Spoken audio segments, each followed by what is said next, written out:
Hey there, welcome back to my channel, Kin Woven. I'm Rebecca Robeson, and you're here for another video on how to decorate your home for Christmas.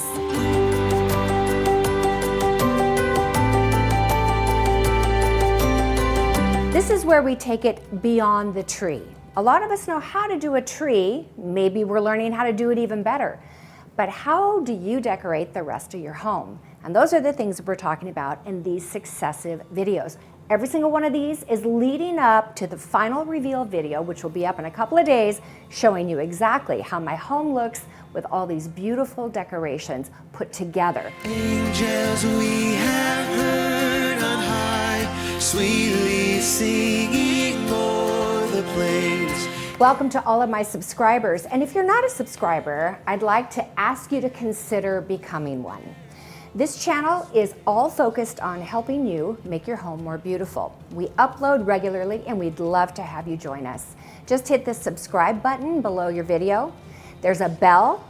Hit the icon that says all, and you will be notified every time we upload a new video. Just know that we've got some great things coming your way, not only at Christmas time, but when we turn over the new year, I'm gonna reveal my entire house to you, and I think you're gonna love it.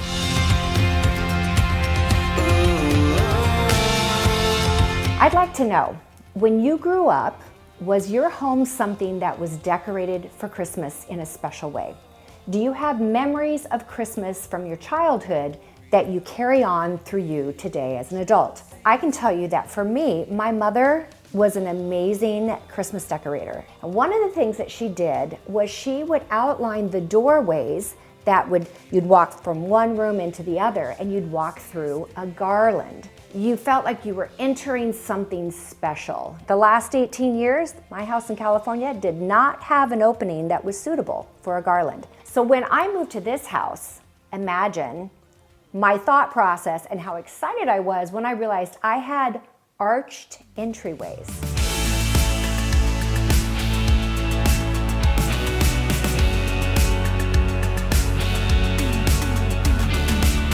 So this is day 3 of our Christmas decorating. You know it's day 3 because the lashes came off, the makeup never went on, and we're getting serious, right? Yeah. In the earlier videos that you've seen this week, I have introduced you to Sarah Parmenter and Peter Fulmer, my 2 friends who helped me decorate my home this year. Are we wearing the same shirt? We are. Ah! It was really, really fun to do it with a friend, and what we were able to do in a short amount of time was divide and conquer. So the 2 garlands that you see here when you first walk into this part of the house, the entryway, they were done by Peter and Sarah, and they did an amazing job. Okay, we only have 2 of these picks. What would Rebecca do? She'd cut this in half and make 2 out of this, right? Thumbs up for Sarah and Peter. They were amazing. And these right here that I'm looking at, beautiful.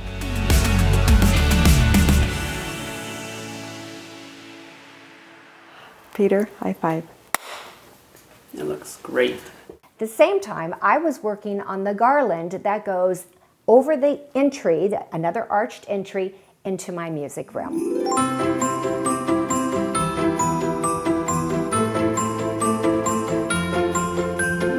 The next step would be to identify where the dead center point is.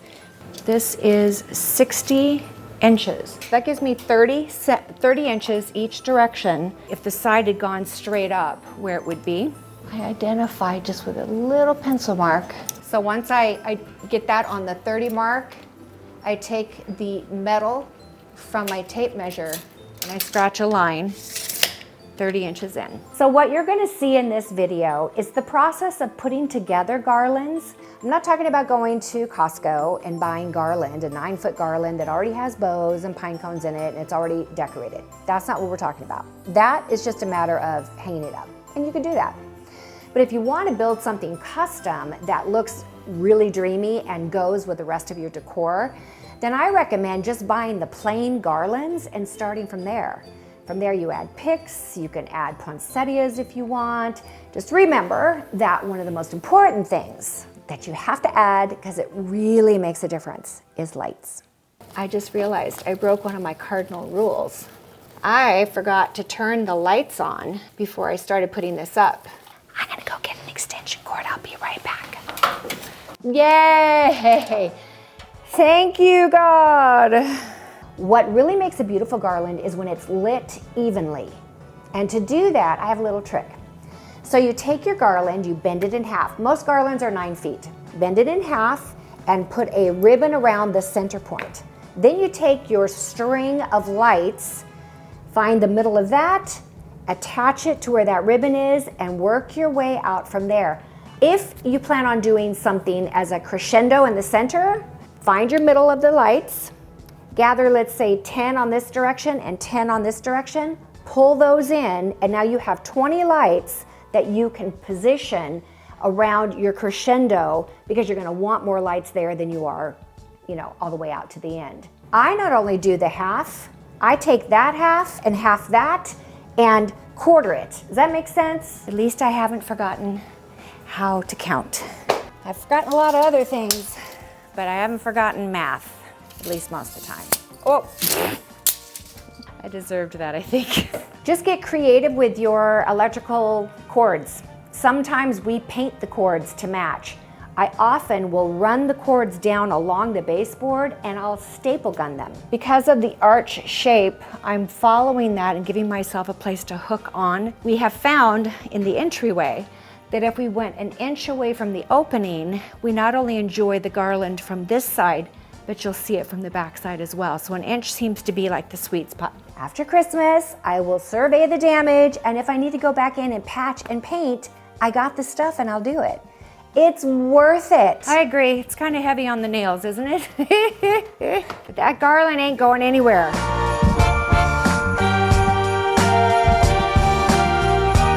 I am keeping the construction industry in business here in Tulsa, Oklahoma. Providing jobs. That's one way to look at it. That, and I'm just crazy that way.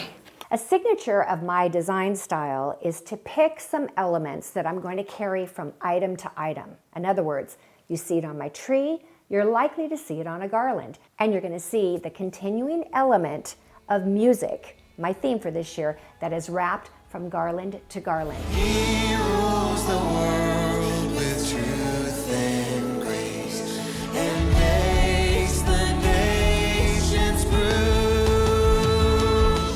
You'll notice that in the family room, we played up the more caramel and cinnamon and copper colors. But in the living room, it's more on the burgundy side, more the jewel tone. The way I connected both of those ribbons together was here in my entryway, where I ran both the copper ribbon and the burgundy ribbon together in this room that separates the two. Do you see how you can tie those colors in and make it feel like there's a cohesion and a flow from space to space?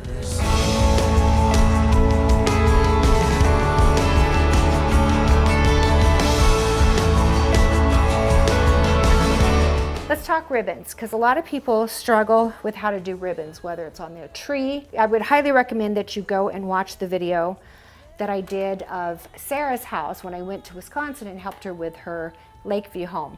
We did gorgeous, gorgeous velvet ribbon through her tree, and a lot of people really have a hard time with that. A big part of doing it right is taking the time to wire it. Bend it in the middle or wherever you decide you're gonna make two tails. It's wired ribbon, number one. That's number one. You have to have wired ribbon. But I'm gonna just bend it, and I'm kind of let the ribbon speak to me. I'm not trying to tell it necessarily where to go. It has its own, do you see that? It just sort of went there. Let's talk about places you can use garlands. You can hang a garland from a beautiful bow at the top and just let it hang all the way down with lights and balls and ribbons in it, and you can line either side of a rectangular opening. You can also put them over windows. You can put a garland down the center of a coffee table. You can put a garland down the center of a dining room table. And you can also put a garland on a sofa table. Oh, the staircase. I did not put garland on my staircase. Can you believe that? Why? Because these guys right here, they are amazing. They are so beautiful, I didn't even need it there. Hallelujah, Christ is born.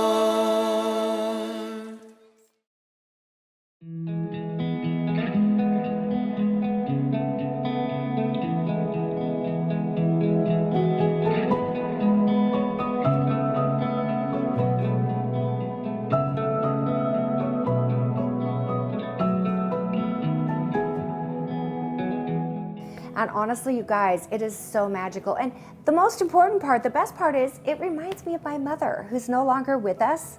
And it reminds me of all the amazing Christmases we had and how beautiful my house was when I was a little girl.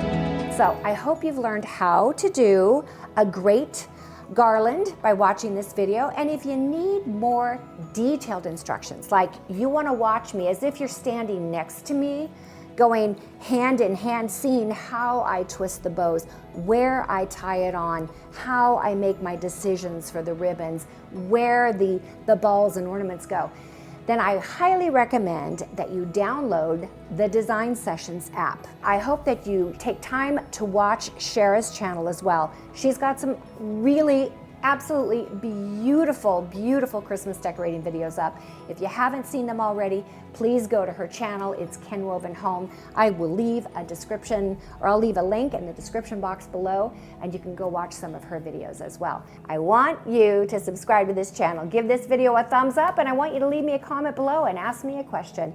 I do read all of my comments. All right, you guys, I love you, and I will see you next time. Come back tomorrow. Mwah. Bye-bye.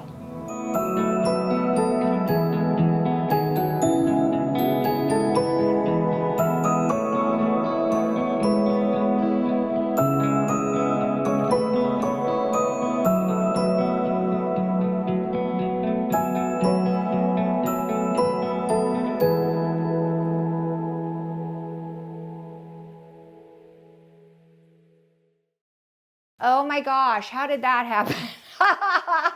Totally longer on this side. Dang it. Remember, I did math, Angela. How could it have gone wrong? I applied math.